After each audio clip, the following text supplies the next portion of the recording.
ส่วนใหญ่แล้วก็ใช้วิธีการก็ใช้ของ AOC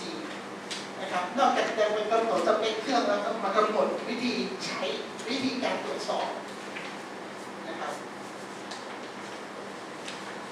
ก็อันนี้ก็เป็นหน่วยงานที่เขาทำสแตนดาร์ดนะครับ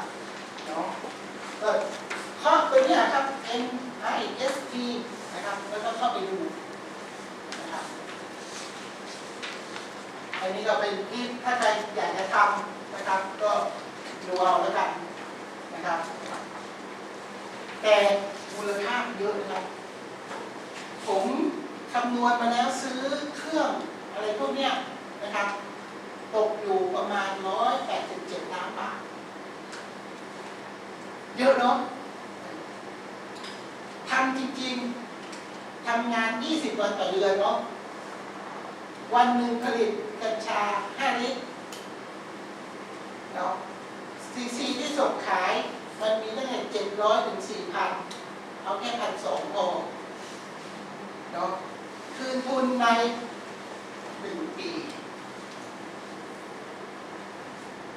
เงินเยอะไหมเยอะนะครับไม่ต้องทำทุกวันด้วยเนาะคืนทุนแล้วง่ายดีเนาะแต่มันต้องลงทุนเยอะกว่านะครับวันนี้ก็เป็นแบบนั้นนะครับใครอยากจะปลูกกัญชาก็เนี่ยเดี๋ยวพาไปดูเลยไปดูให้ตื่นตาตื่นใจนะครับ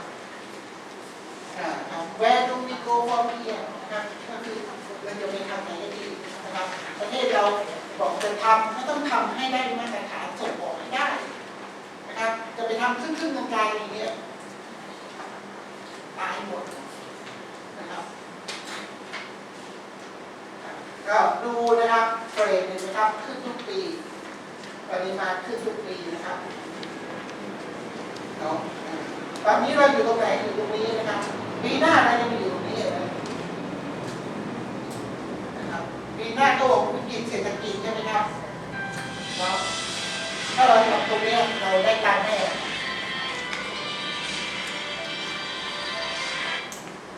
นะครับเนาะเพราะฉะนั้นเราก็ดูนะครับว่าเราจะเลือกเอาอยู่ตรงไหน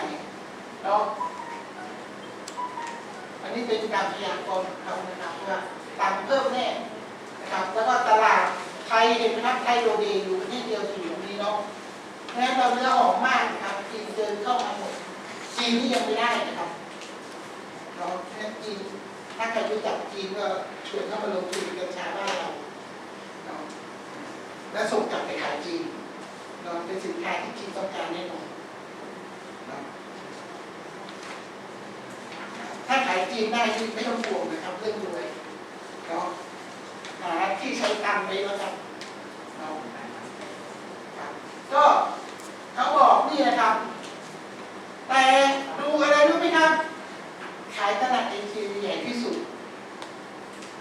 เห็นไหมครับเนาะเพราะฉะนั้นไม่ต้องคิดว่าทำไมแคนาดาอะไรเข้ามาบ้านเราเพราะเขามองว่าตลาดเอเชียเนี่ยกินกัญชาเยอะสุดนะครับ